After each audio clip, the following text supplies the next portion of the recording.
주님 안에서 늘 평안하시고 또 새 봄에 우리 마음속에 하나님 주시는 새로운 기쁨이 넘쳐나시고 오늘 예배를 통해서도 하나님 예비하신 말씀으로 우리에게 덧입혀 주시기를 주님의 이름으로 축복합니다.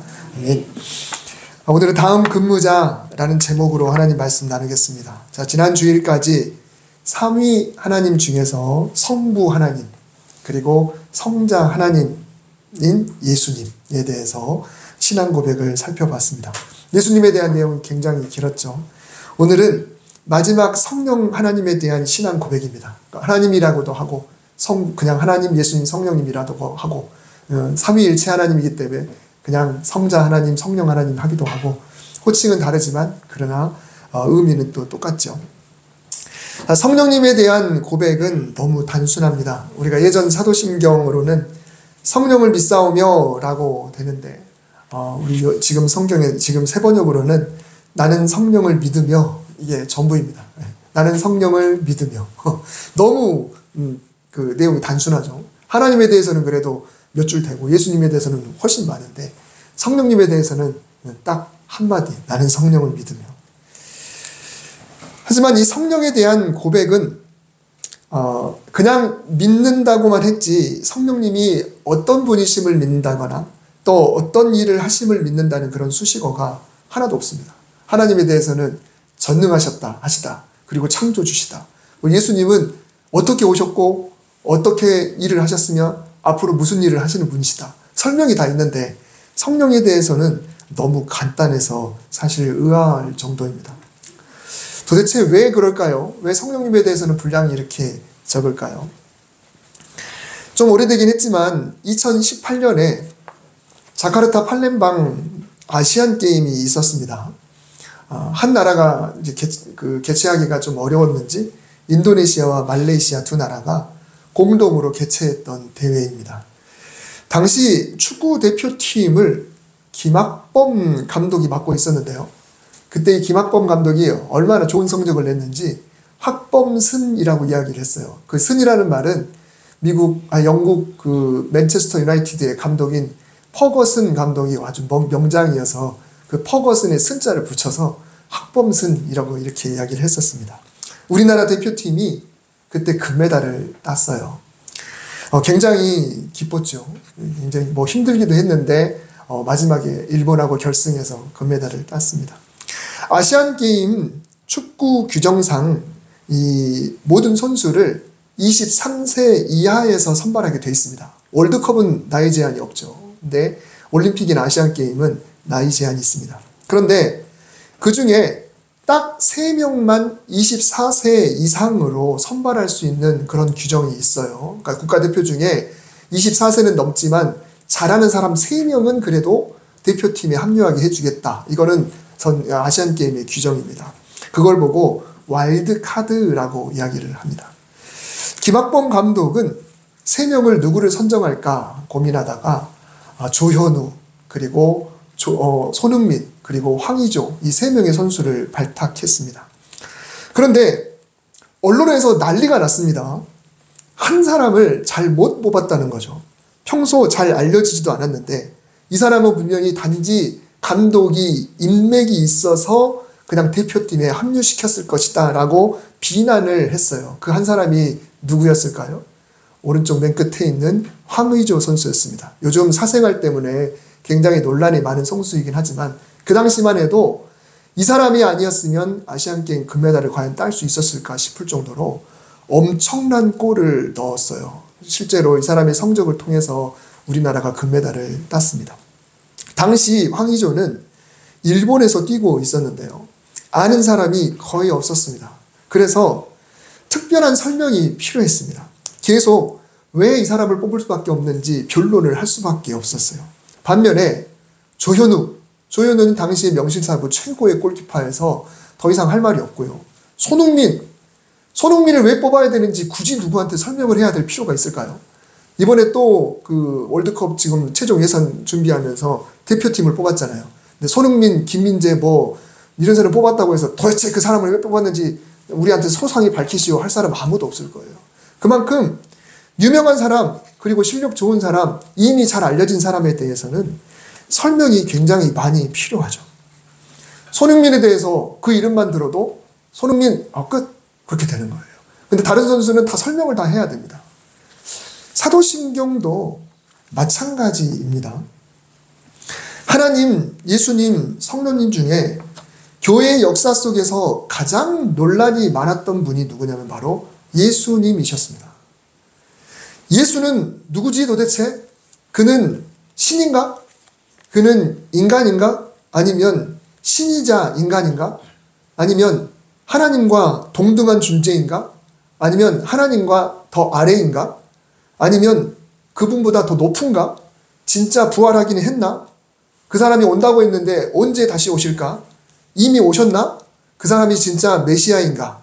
엄청난 논쟁과 또 잘못된 교리 그리고 이단 이런 일들이 바로 예수님이 누구신지에 대한 얘기로 완전히 꽉 찼어요.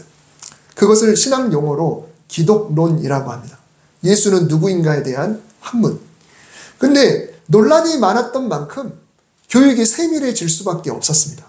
이단으로부터 성도를 보호하기 위해서 그리고 세례를 베풀 때 내가 무엇을 믿는지 고백할 때 그 대상이 분명하기 위해서 믿음을 단단히 하게 하기 위해서 그리고 구원이 예수 그리스도를 통해서라는 것을 설명하기 위해서 신학이 계속해서 나오게 됐고 그것이 추려지면서 사도신경에도 어쩔 수 없이 예수님에 대한 내용이 많이 들어갈 수밖에 없습니다. 하나님은 그보다는 논란은 덜했지만 그래도 그 당시 문화권 안에서는 신의 존재를 다 믿고 있기 때문에 하나님에 대해서도 설명을 하긴 하지만 논란도 덜하긴 하지만 그래도 그리스 로마의 그 신화를 밀어내고 철학을 이해시킬 만한 그런 믿음이 필요했기 때문에 창조자, 전능자 그리고 그럼에도 불구하고 다른 신과 차별화될 정도로 아버지와 같은 분이다. 그 당시 신은 그런 신이 아니거든요. 근데 그런 차별화된 설명이 필요했기 때문에 하나님에 대해서도 신앙 고백이 몇 가지가 들어갈 수밖에 없어요. 그런데 성령님은 어떨까요? 성령님은 당시 성도라고 한다면 누구도 성령님의 존재나 그분의 하시는 일에 고민할 필요가 없었겠다라는 것을 우리가 짐작을 할 수가 있어요. 설명할 게 별로 없으니까 나는 성령을 믿으며라고 하면 그 신앙을 그 당시 초대교회 사람들이라든가 그 사도신경이 확립될 때 사람들이라든가 이런 사람들은 그냥 그 한마디로 그냥 끝나는 거예요. 성령을 믿는다. 영으로 활동하시는 그분이 어떤 분이신지를 그냥 믿기 때문에 나는 성령을 믿으며 라고 그냥 통과하는 거예요. 이단도 뭐라 공격거리가 없었고 그만큼 단순한 고백으로도 충분했던 것이죠. 하지만 사도신경에 성령님에 대한 고백이 단순하다고 해서 성령님 자체가 단순하신 분은 결코 아니겠죠. 사도신경에는 그만큼밖에 안 나왔지만 그리고 성경에 분량을 놓고 볼 때도 하나님이나 예수님에 대해서는 엄청나게 많이 나오지만 성령님에 대해서는 예수님이 말씀하실 때 나오고 그리고 오순절 마가의 다락방에서 나오고 또 구약의 선지자들의 어떤 말 가운데 하나님의 영 이런 이야기들이 나오곤 하지만 다른 분들에 비하면 분량이 적죠. 그렇지만 우리 신앙생활에서 성령님이 아니면 사실 우리는 아무것도 할 수 없다라고 말을 해도 과언이 아닐 것입니다. 일상에서 전기가 끊기면 어떻게 되나요? 전기가 끊기면 밤에 일찍 자면 되지. 그냥 뭐 어두우면 그냥 자면 되지. 여러분 이런가요? 아니죠. 전기 때문에 할 수 있는 거 그게 다 안 되는 거잖아요.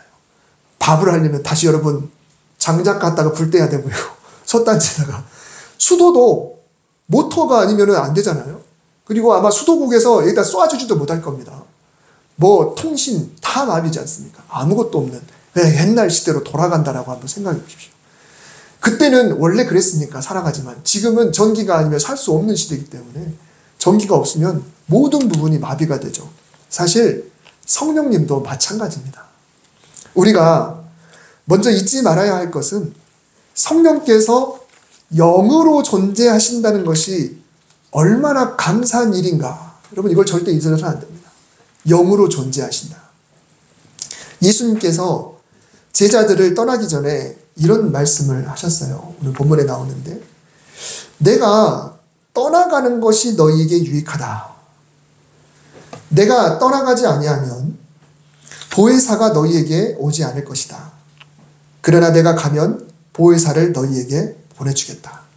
자, 다시 말하면 예수님 어디를 가시려고 했더니 곰곰이 생각해봐. 너네 나중에 후회할걸? 내가 가는 게 너네한테 훨씬 좋을 거야. 이런 이야기를 하시는 거예요. 내가 지금 있는 것보다 내가 가는 게 너에게 훨씬 좋을 거야. 왜냐하면 내 다음에 내 다음에 오는 분은 내가 갖고 있는 그런 한계를 다 초월하는 그런 존재여서 내가 떠나가는 게 너에게 훨씬 좋아. 내가 떠나가야 보혜사가 와 라고 이야기를 했습니다. 여러분이 보혜사는 성령님을 가리키는 표현인데 한자로 보면 보호해 주시고 은혜를 베푸시는 스승과 같은 분. 그러니까 우리 한글로 이거를 번역하면서 한자로 번역하면서 보혜사라고 했는데 굉장히 낯선 그런 표현이긴 하죠. 우리가 보혜사 성령님 이렇게 하는데 보호하시고 은혜 베푸시는 그런 스승과 같은 분이시다. 영어로는 카운슬러라고 이렇게 이야기를 합니다. 여러분, 예수님은 분명히 예수님을 통하지 않고는 우리가 아버지께로 갈 사람이 없다고 말씀하셨어요. 나를 통하지 않고는. 예수님을 통한다는 게 뭔가요? 예수님께서 십자가에서 흘리신 그 보혈 앞에 내가 죄인임을 고백하고 그리고 나서 하나님의 은혜만을 의지하면서 살아가는 사람, 즉 회개의 삶을 살아가는 사람이 곧 예수님을 통하여 하나님께 나아가는 것입니다.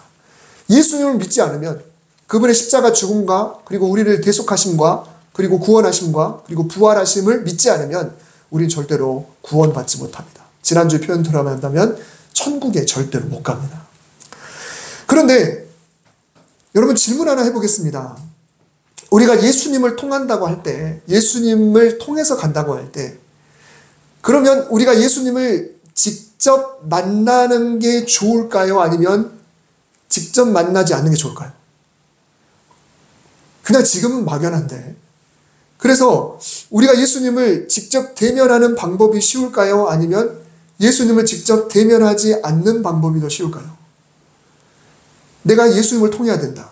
예를 들어 시장님을 통해서 내가 시장을 통해서 내가 원하는 것을 개발권을 따야 된다. 그러면 어찌 대신할 사람한테 연결해서 내 의견을 전달하고 그렇게 해서 시장이 내 의사가 돼서 그 시장을 통해서 내가 개발권을 따내는 게 쉬울까요? 아니면 내가 시장하고 만나서 약속을 잡고 그 사람과 식사하면서 그 사람과 직접 이야기해서 따내는 게 쉬울까요?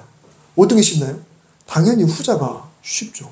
방법은 어려울 수 있지만 결과를 놓고 보면 당연히 후자가 쉽습니다. 만날 수만 있다면 만나는 게 훨씬 쉬워요. 그러면 우리가 예수님을 통해서 구원을 받는다고 할 때도 지금 예수님은 우리 눈에 보이지 않지만 만약에 지금까지 예수님이 살아계셔서 지금 이 땅 어딘가에 계시다고 할 때 내가 예수님을 통해서 그분한테 네 죄를 사하노라 혹은 너는 천국에 간다라고 예수님이 직접 나한테 말씀해 주시면 그 확신이 지금은 우리의 확신보다 훨씬 더 강할 수 있겠죠. 그리고 그거는 더 정확하지 않겠습니까? 예수님이 과거 2000년 전에 이 땅에 계실 때는 사람들이 예수님을 직접 찾아갔습니다. 직접 도움을 구했어요. 직접 가서 랍비들이 막 질문하고 바리새인도 질문하고 또 제자들도 질문하고 직접 질문하면 대답해 주시잖아요. 여러분 얼마나 좋아요. 상상해 보세요. 여러분이 저한테 물어봐도 저는 제대로 못하는 게 있는데 예수님이 여기 계셔가지고 자 질문 받겠습니다. 저요 다. 예수님 이러면 어떻게 해야 될까요? 저건 어떻게 해야 될까요? 이 병은 어떻게 고칠 수 있을까요? 이렇게 물어보고 직접 대답을 들을 수 있다면 얼마나 좋겠습니까? 그러다 보니까 그 당시 예수님 한 분으로는 감당하기 버거울 정도로 너무 사람들이 몰려들었죠. 그러니까 예수님도 어쩔 수 없이 밤에는 막 한적한 곳으로 일부러 막 도망가가지고 거기서 계시면서 혼자 기도하시고 또 사람들이 막 몰려오니까 해변가로 밀려가지고 더 이상 밀려날 곳이 없어서 잠깐 배를 빌려서 또 떨어뜨려서 이야기하기도 하고 또 예수님이 어느 마을 한 군데를 통과하려고 하면 사람들이 막 몰려들어서 막 밀고 싸내고 하니까 제자들이 막 보호하고 막 이러면서 베드로가 그런 이야기 했잖아요. 예수님이 누가 내 옷에 손을 댔느냐 내 능력이 빠져나간 걸 느꼈다라고 할 때 예수님 무슨 소리 하세요? 지금 예수님 옷에 손을 대는 사람이 지금 얼마나 많은데요. 아마 예수님은 지금 우리나라의 최고의 스타보다 훨씬 더 그렇게 팬들 때문에 너무너무 힘든 그런 상황을 살았을 거란 말이에요. 예수님이 공식적으로 사역을 하신 기간은 딱 3년에 불과했습니다.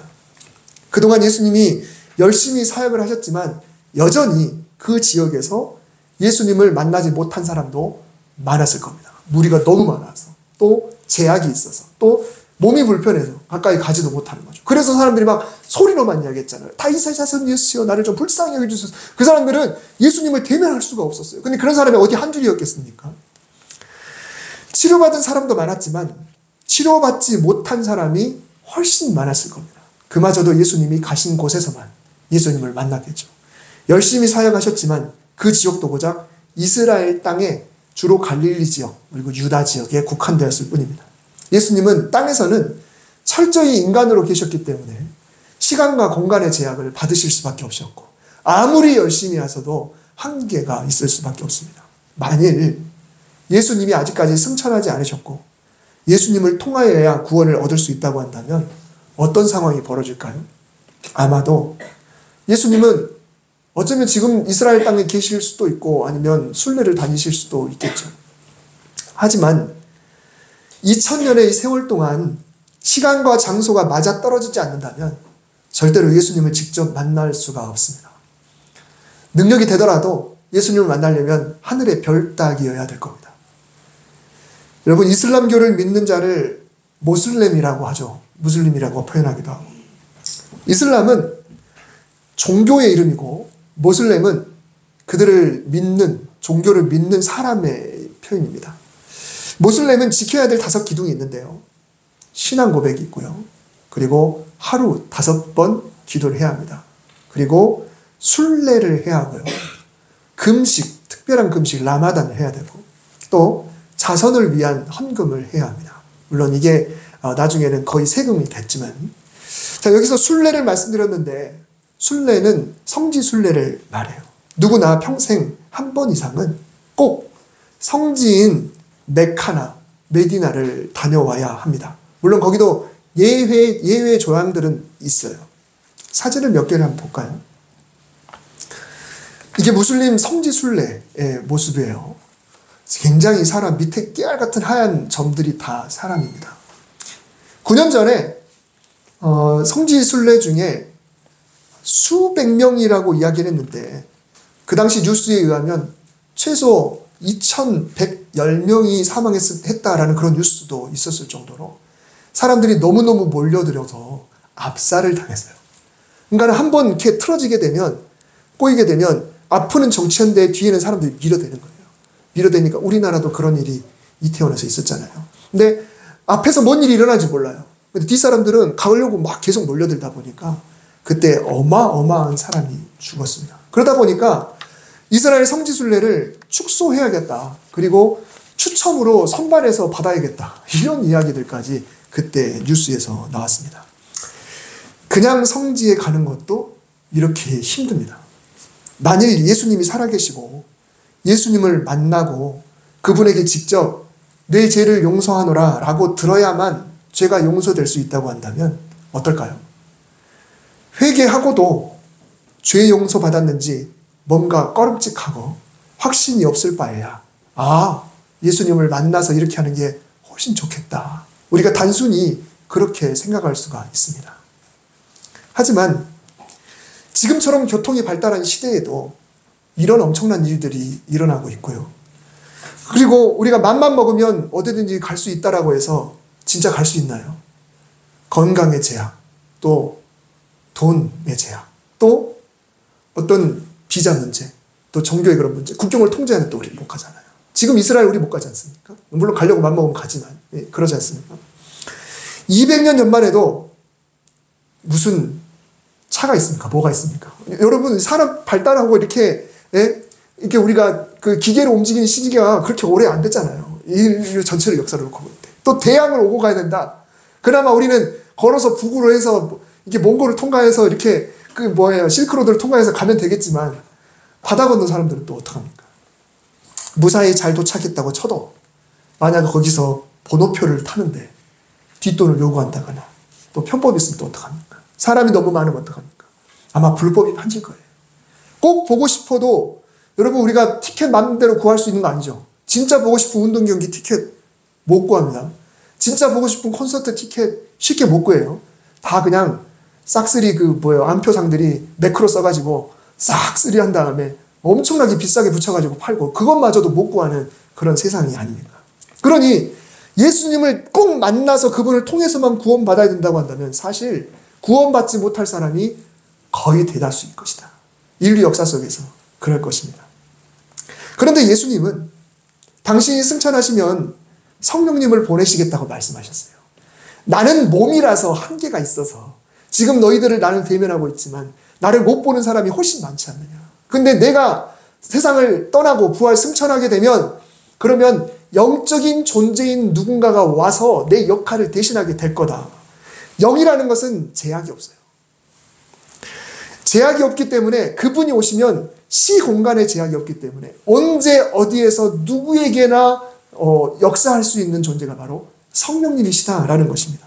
사람의 몸이 갖는 한계, 시간, 공간, 피곤, 수명 이런 게 없는 분으로서 세상의 모든 시대, 모든 장소, 모든 사람을 다 감당할 수 있을 만한 그런 존재. 한계와 상관없는 분, 영으로 계시면서 이 땅의 모든 공간, 모든 사람과 함께 할 수 있는 성령님과 임무를 교대하시겠다라고 말씀하시는 거예요. 똑같은 임무지만 그 일을 몸인 존재가 하느냐 아니면 영의 존재가 하느냐 이 둘의 차이를 지금 예수님께서 말씀을 하시는 겁니다. 그런데 단순한 임무 교대가 아니겠죠. 역할이 같지만 효율적으로는 훨씬 나은 그런 임무 교대가 이루어지는 것. 그게 바로 성령님이 하시는 일입니다. 그러면 예수님이 하신 어떤 일을 성령님이 그대로 교대해서 하시는 걸까? 예수님께서 이 땅에 계시면서 하셨던 일이 있습니다. 크게 세 가지죠. 가르치시고 전파하시고 치유하시고. 예수님의 사역은 크게 세 가지입니다. 언제나 이 세 가지를 하셨어요. 말씀을 가르치시다. 천국 복음을 전파하시다. 그리고 질병으로부터 고치시다. 첫 번째로는 말씀을 가르쳐 주셨습니다. 잘 이해할 수 있도록 우리의 눈높이에서 말씀해 주셨어요. 예수님은 비유가 많으셨거든요. 비유로 말씀하시는 것은 곧 그 당시 사람들의 눈높이에 맞춰서 하나님 말씀을 전하셨다는 거예요. 필요에 따라서 그렇게 말씀해 주시고 혹시 이해하지 못하면 직접 해석해 주기도 하고 하나님은 어떤 분이신지 하나님의 말씀이 어떤 의미인지 신앙생활을 어떻게 하는 것인지 하나님을 사랑하고 이웃 사랑하는 것은 무엇인지 율법에 나오는 그 내용들을 다 예수님께서 가르쳐 주셨습니다. 그러면 성령님께서 임무교대를 하셨다고 하면 예수님께서 하셨던 그 일을 성령님도 하셔야 된다는 거거든요. 자, 그러니 예수님께서 직접 하셨던 말씀을 지금 성령님께서는 우리의 영에다 대고 계속 이야기하는 거예요. 계속 똑같은 이야기를 하고 계세요.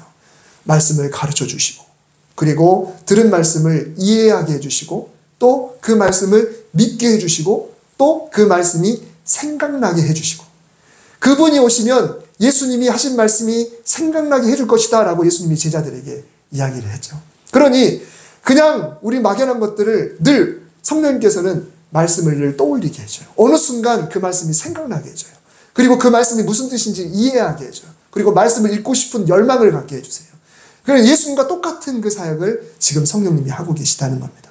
예수님이 하셨던 두 번째 일, 전파하시다. 천국 복음을 전파하셨는데요. 회개하라 천국이 가까웠느니라. 예수님의 복음을 한마디로 하면 그거죠. 세례 요한이 먼저 선포했고 그리고 예수님께서 선포하셨던 회개를 통한 천국 복음. 제가 종종 말씀드리지만 그 당시에 천국을 어떻게 갈 수 있었나요? 율법 조항을 준수함을 통해 천국에 간다고 유대인들이 생각을 했어요. 그러나 예수님은 죄 문제다.